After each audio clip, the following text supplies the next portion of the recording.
Back again. We'll do a reasonably quick video. Touch wood. The 225. This is for monkey fingers lock picking. He left a comment asking the 225 how if they were difficult to rekey or slash make key. They're not. They're very simple. I've taken this one apart. This is the third. That was the first one we did. I did with the jig where I broke the leg, and that was the second one where we got it out cleanly. I've done this one off camera just to save time. And I'm getting obviously better at this tool. I think I'm knowing how to operate it basically. Yeah, I gave this 6 wraps and it came out really clean. I'm thinking 6 wraps is probably too much. I'm going to put a quick release clamp on the end, save taping it every time. That way I can release the clamp quickly and check. So I'll get another one somewhere and we'll give it 3 wraps and see how it goes. I think the 6 wraps is probably too much because it's probably exerting a lot of energy, not without realising. But yeah, that came off very nice and clean. So that's the score. Took the plug out. Yeah, that one option to make a key, mate. You can read them. You don't need to take the thing apart to read it. Just decode by eye and cut a key by hand. That's one option. Or if you can get that faceplate off cleanly, which you can with Craig's design jig, you can get the plate off obviously, and that last wafer is actually a retainer wafer, keeps it in the body. So it's just a matter of depressing that right down and retracting the core of the plug. There's 5 wafers over 5 different spacings, only 4 depths.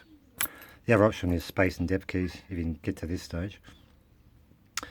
Only 4 depths, 1 to 4. Number 1 there is actually a blank. So you can get a space and depths, or even a blank, mate, and you can read by eye.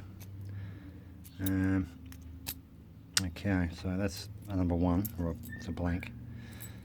You can see the last wafer is actually flush with the core, with the circumference, so that's on the shear line. So we know that the last wafer is a 1, and you can read. Now it's obvious reading from here. See the one before it is slightly higher, so that's got to be a number 2.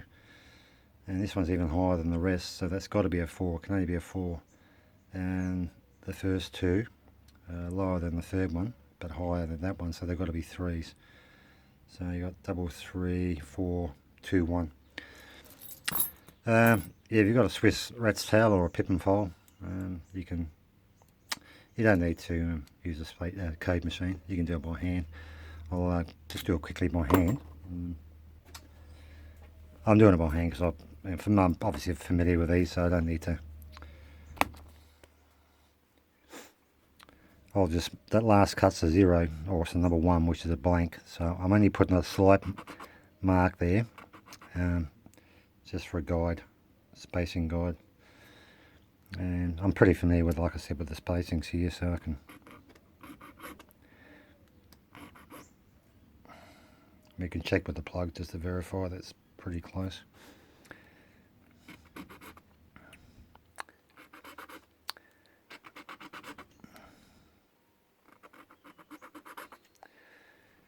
Okay, it's roughly spacings. Yeah, not perfect, but good enough for eyeball. So.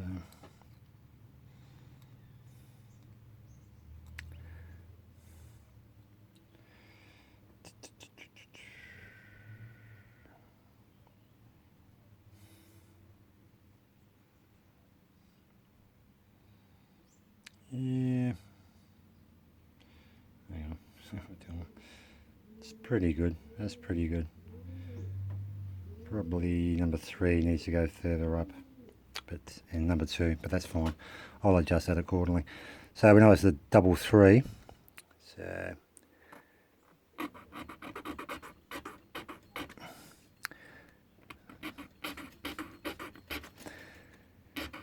know the first 3 cuts are deep, so we can sort of progressively work on those 3.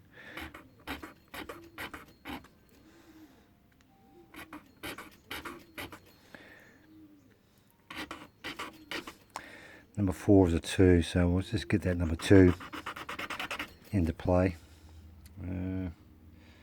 Pretty happy with that. We'll leave that as a 2. Number 3 is a 4. I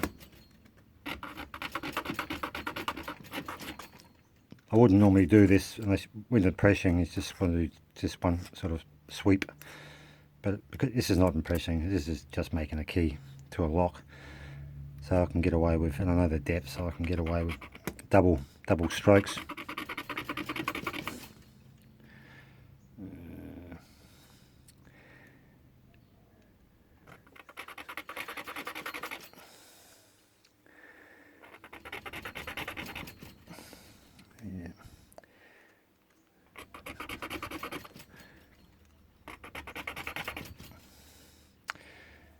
Okay, I'm going to go with that. Just clean up. Now, just to make them a little prettier, just go with the full length of the file, just to clean up the leading edge and the trailing edge. Okay, we go with that. See what happens.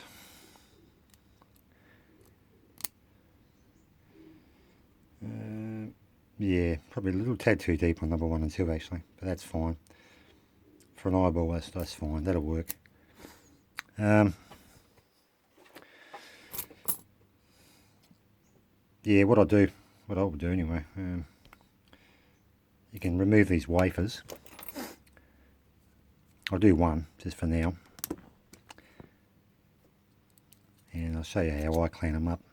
You can replace them. You can get these as new parts actually. 225 wafers available. You got to buy a minimum of 250. It's about $50 for a pack. That's economic suicide to do that, especially if you don't come across them once every 10 years. So what I do, I'll just get a file, really fine one, little fine 6-inch bastard, and just run it over the file, just to clean all any of the main, the grottiness off it, any sharp little edges or just grime. Yeah, like I said, just to clean them up. And those springs, luckily, there's a got a kit here. This is out of the window, old Lockwood Ogden window vent locks, and the typical, I haven't got no bloody tweezers with me. Anyway, just get that out and just give you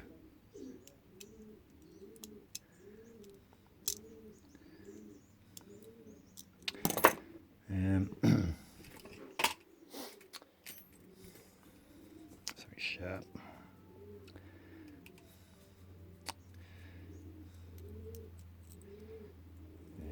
Spring out.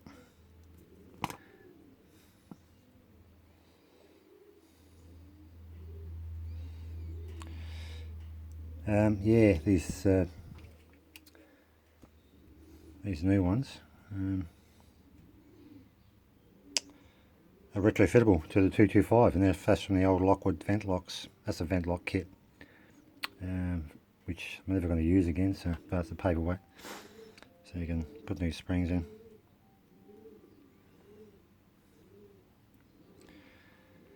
And put your clean wafer back in. You get a tight spot, that's because it's a little leg on it.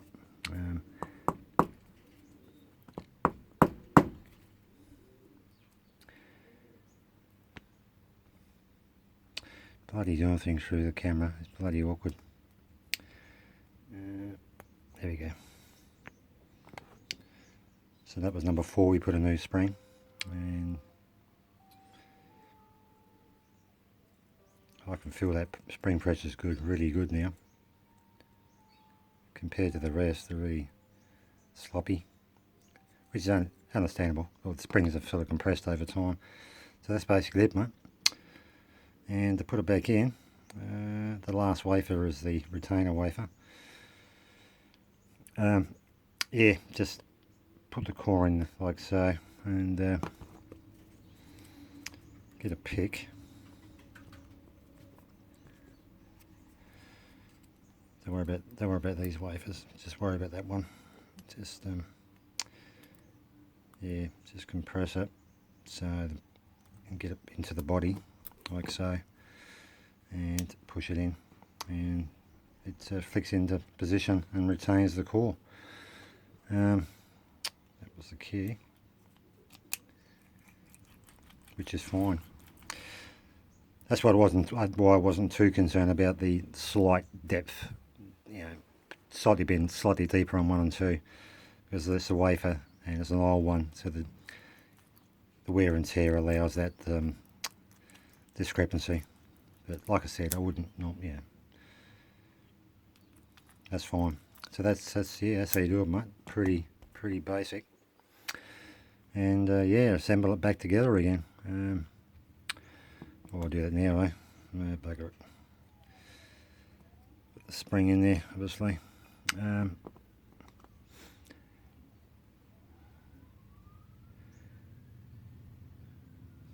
Put the spring behind there.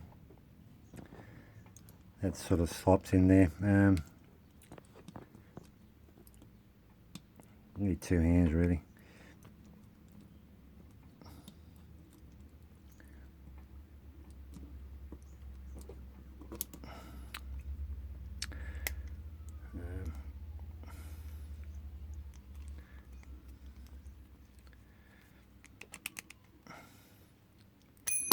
Oh yeah, that pops out obviously, because there's no face cap in it. So what keeps it shackling is that leg, which goes in here. So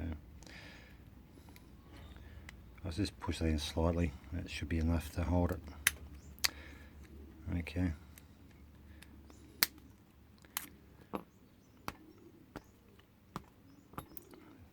See, even with that in slightly, it's very hard to get out. So anyway, that's the story, monkey fingers of the 225. So, and obviously you can clean that plug up too, make it a little bit prettier. But yeah, got a paste to put some lithium grease in there, real slight on the road, on the moving parts for friction. Anyway, that'll do. 12 minutes. So, till next time, take care, and yeah, goodbye.